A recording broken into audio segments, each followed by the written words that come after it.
Olá, sejam bem-vindos, meu nome é Leonardo e estamos começando Profusão. E no vídeo de hoje a gente vai falar sobre quem foi Jack o Estripador. Então, se você já gosta aí de curiosidades e de histórias que te dão um friozinho na espinha, já senta na cadeira, pega aquela pipoca, aquele refrigerante, eu já vou parar aqui de enrolação e bora pro vídeo!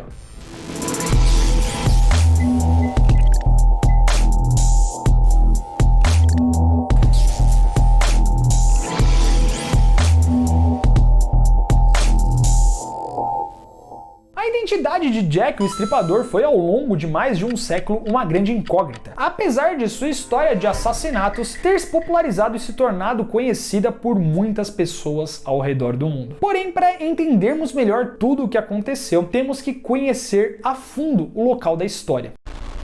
O distrito de Whitechapel, em East End, era uma região violenta de Londres no fim do século XIX.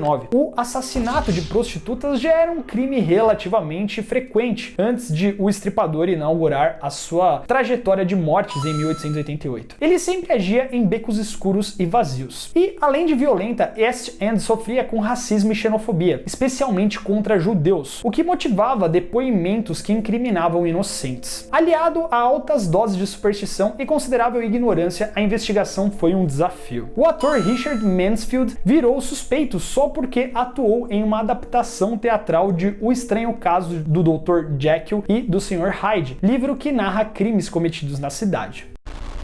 Oficialmente foram 5 vítimas, todas prostitutas: Mary Ann Nichols, Anne Chapman, Elizabeth Stride, Catherine Eddowes e Mary Jane Kelly. Os crimes aconteceram de 31 de agosto a 9 de novembro de 1888. Os corpos de Elizabeth e Catherine foram achados com apenas 45 minutos de diferença. Mas é possível que Jack tenha matado mais mulheres. Além dos 5 crimes, há outros 6 que a mídia da época e as especulações futuras colocam na conta de Jack, mas que não constavam na investigação oficial.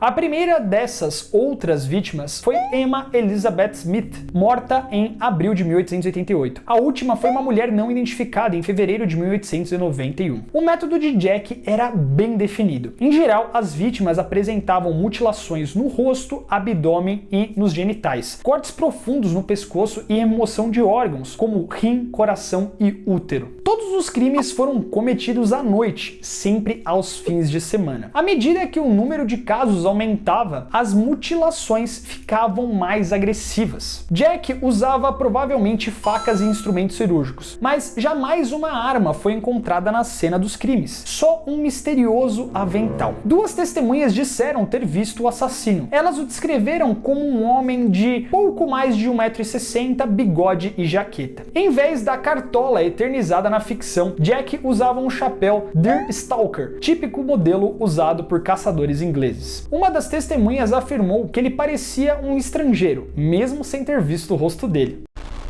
O Estripador teria deixado 3 cartas. 2 delas teriam sido forjadas por jornalistas para aumentar a publicidade em torno dos casos. Ambos mencionavam a alcunha Jack o Estripador, criado pela imprensa. A outra, a mais famosa delas, chama-se Do Inferno. Isso mesmo, você não entendeu errado, é o nome daquele filme em que Johnny Depp interpreta o investigador do caso e também o nome da HQ que Alan Moore escreveu. Uma das passagens mais sombrias dessa carta dizia: enviou-lhe metade de um rim preservado que eu tirei de uma das mulheres. O outro pedaço eu fritei e comi. Foi muito agradável. As investigações tiveram a colaboração de um número incomum de pessoas para a época. Mais de 2.000 pessoas prestaram depoimento, mais de 300 foram investigadas e 80 foram detidas para interrogatório. Mas os procedimentos forenses da época eram pouco precisos, sem contar o talento do assassino e o contexto violento e supersticioso da região. O caso jamais foi concluído. As investigações terminaram em novembro de 1891. No decorrer do tempo, existiram diversas especulações de quem poderia ter sido esse Jack o Estripador. Desde o médico oficial da Rainha da Inglaterra na época, passando pelo pai de Winston Churchill e chegando até mesmo ao escritor de Alice no País das Maravilhas, Lewis Carroll. Um fato é que ninguém sabe e provavelmente vai saber quem foi o homem considerado o pai de todos os serial killers. Então, pessoal, espero que vocês tenham gostado aí de conhecer um pouquinho mais sobre a história do Jack o Estripador, esse caso que ficou tão famoso e ainda é tão famoso. E se você também não sabe do trabalho muito bacana que a gente tá fazendo lá no Instagram, já começa a seguir a gente lá, porque todos os dias tem muitas curiosidades, todas as terças-feiras a gente faz uma super live. Do mais é isso e tchau, tchau!